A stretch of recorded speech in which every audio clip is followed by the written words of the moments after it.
الله أكبر الله أكبر لا إله إلا الله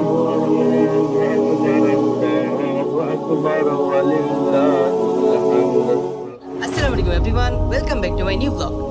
তো অনেকদিন পরে তোমাদের সামনে চলে আসলাম, কারণ হচ্ছে আগামীকালকে কোরবানির ঈদ, মানে ঈদ উল আজহা। তো ভাবলাম যে একটা ব্লগ করা যাক এবং তোমাদের সাথে শেয়ার করা যাক। তো এই ভিডিওটা শুরু করা হয় ঈদের আগের দিন থেকে, যেহেতু পরের দিন ঈদ, তো ঈদের জন্য আমি প্রিপারেশন হইতেছি। আর ঈদের পরে বাড়িতে যাব, এই জন্য কাপড় টাপড় ইস্ত্রি করে রেখে দিতেছি।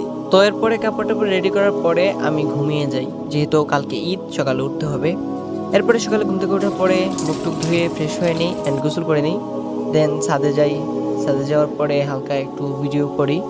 তো এরপরে বাসায় ফিরে আসি অ্যান্ড সেমাই, নুডলস ইত্যাদি ইত্যাদি খাই। খাওয়ার পরে যাব নামাজে। এখানে যে মালিকের অ্যান্ড আরো কয়েকজনের গরু টরু রাখা, আমি এখন যাইমু কেমনি, এত পরিমাণে ভয় লাগতেছে। মাঝখানে অল্প একটু রাস্তা, যদি আমার লাথি টাথি মারে। আচ্ছা যাই হোক, কোনো মতে চলে আসছি ভয় পেয়ে পেয়ে। তো এখন যাচ্ছি নামাজে। ওকে, মসজিদে এসে বসে আছি। এবার আর ঈদগাতে যাওয়া হয়নি, মসজিদেই আসছি। বয়ান চলতেছে, বয়ান শুনতেছি আমরা। নামাজ টামাজ শেষে বাসায় আসি। বাসায় আসার পরে আর কিছু করি নাই, সবাই গরু টরু কাটতেছিল, আমরা তো আর কোরবানি দিই নাই, তো আর কিছু করি নাই। এরপরে বাসায় বসে বসে বোর হচ্ছিলাম, তো ভাবলাম যে সাইকেল নিয়ে বের হওয়া যাক। সাইকেল চালাতে চালাতে চলে আসছিলাম সিলেট বাস টার্মিনালে। এইখানে সাইকেল চালাইছি আর ভিডিও করছি একটু সময়। তো সিলেটের অনেক পুরাতন একটা ব্রিজ, এটাকে বলে কিং ব্রিজ। তো এই ব্রিজের উপরে উঠছিলাম সাইকেল নিয়ে, তো এখানে একটু ভিডিও করলাম। ব্রিজটা অনেক সুন্দর লাগে, কিন্তু অনেক পুরাতন, ভয়ও লাগে ব্রিজে উঠলে। আর এটা হচ্ছে ব্রিজের সাথেই আলী আমজাদের ঘড়ি। তোমরা যারা সিলেটে থাকো, সিলেটে আসছো, তারা জানো, তারা দেখছো মেবি। আর তোমরা হয়তো ভিডিওতে দেখছো। আর সিলেটের যে কোনো কিছুতে এইটা দেয়। এটা হচ্ছে আলী আমজাদের ঘড়ি। এটা আগে শুনছি স্বর্ণ দিয়া নাকি কি করা ছিল। আর এটা হচ্ছে সার্কিট হাউস। সার্কিট হাউস তো তোমরা চিনোই, বাকি এটা সিলেটের সার্কিট হাউস। তো এটা হচ্ছে সার্কিট হাউসের উপর সাইডের ভিউ। অনেক সুন্দর লাগে দেখতে, জায়গাটা কিন্তু অনেক সুন্দর। আর এই ওয়েদারটাও অনেক সুন্দর লাগতেছে, ওয়েদারটা অনেক অ্যাস্থেটিক লাগতেছে। যাই হোক, মানে অনেক ভালো লাগছে।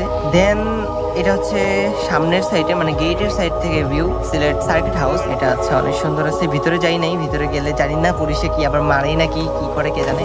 ওকে, তো ব্রিজ থেকে নামবো সাইকেল দিয়ে, ব্রিজ থেকে নামতেছি।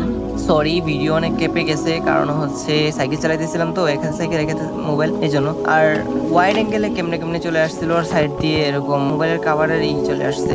সরি। বাকি সাইকেল চালাইতে অনেক মজা লাগছে এইখানে। আর যখন নামছি, এই যে এখন নামতেছি আর কি, তখন মানে অনেক মজা লাগছিল, কি বলবো, অনেক স্পিডে নামছি আর সেরা লাগছে। যাই হোক ভাই, অ্যাক্সিডেন্ট না করি। আচ্ছা ওকে।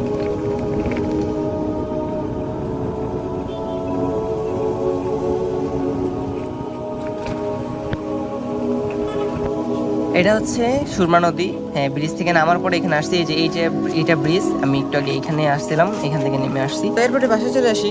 আর সারাদিন একা একা ছিলাম, ভালো লাগছে না, বোরিং লাগতেছে। বিকাল হয়ে গেছে, ছাদে আসলাম। আসার পরে দেখি ছাদের অবস্থা নেই, কাপড় টাপড় ভরা একদম পুরো ছাদ। তো বলি যে উপরে ট্যাঙ্কিতে যাই, তো আর কি উঠতেছি ট্যাঙ্কিতে। ভাই মালিক আইসা না দেখলেই হয়, মালিকে দেখলে তো আবার প্রবলেম আছে, মালিকে যদি আবার দেখে মাইটার দেয়। তো উপরে চলে আসছি, দেখো অনেক উপরে। আর উপরে আইসে আমি এখানে ঢং করা শুরু করছি আজাইরা। এরপরে পুরো এলাকার ভিউটা আমি তুলছি ওয়াইড অ্যাঙ্গেলে, দেখো তোমরা কেমন লাগে, মানে অনেক উঁচা। আর এখান থেকে সবকিছু দেখা যায়, অনেক ভালো লাগে। আর ওয়েদারটাও সেরা ছিল, সানসেট হইতেছে ভাই, সবকিছু মিলিয়ে খুব অ্যাস্থেটিক ছিল। যাই হোক, তোমরা দেখো ভাই, নিচের দিকে তাকাইলে এত ভয় করে ভাই, কি বলবো, আমি এত উঁচা, এমনি তো 6 তলা, আরো আমি মনে হয় এখন 7 তলাতে আছি। এখান থেকে অনেক ভয় করতেছে ভাই, আমি চলে যাই তাড়াতাড়ি। আল্লাহ, কি নিচা ভাই, আমি নাই, আমি পড়ে যাবো, মাথা মাথা করিতেছে ভাই। অনেক হয়েছে, এখন তাড়াতাড়ি নামা যাক।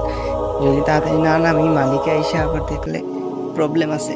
তো চলো তাড়াতাড়ি নামা যাক, আমি এখান থেকে নাম। তো নেমে চলে আসছি। আরে ভাই, এত কাপড় কেন ভাই, আমার মাথা শেষ হয়ে যেতেছে। উপর থেকে নামার পরে এখানে বাইরে আসছি, সাইডে সাইডে আসার পরে দেখি ওই বিল্ডিং এ এত পরিমাণ কাক ভাই, মানে চতুর্দিকে এত কাক। বুঝলাম না এত কাক কেন। মেবি ওই যে গরু টরু কোরবানি করা হয়েছে, মাংসের গন্ধের কারণে মেবি এত কাক এসে বসে আছে। আমি দেখা তো অবাক, অবশ্য ভালো লাগছে, সুন্দর লাগছে। আমি এগুলো ক্লিপ নিয়ে রেখে দিছি। এন্ড দেন রাতের বেলা কাপড় টাপড় গুছাই, আগামীকালকে বাড়িতে যাবো, দ্যাটস ওয়াই। এন্ড বাড়িতে যাওয়ার পরে ভিলেজ ব্লগ আসছে, এন্ড একটা বিয়ের ব্লগও আসছে, মানে আমার এক চাচাতো বোনের বিয়ে ছিল, তো ব্লগ আসছে। আর এটাই হচ্ছে আমার বোরিং ঈদ ডে, মানে কি বলবো, প্রত্যেক ঈদে আমার বোরিং কাটে।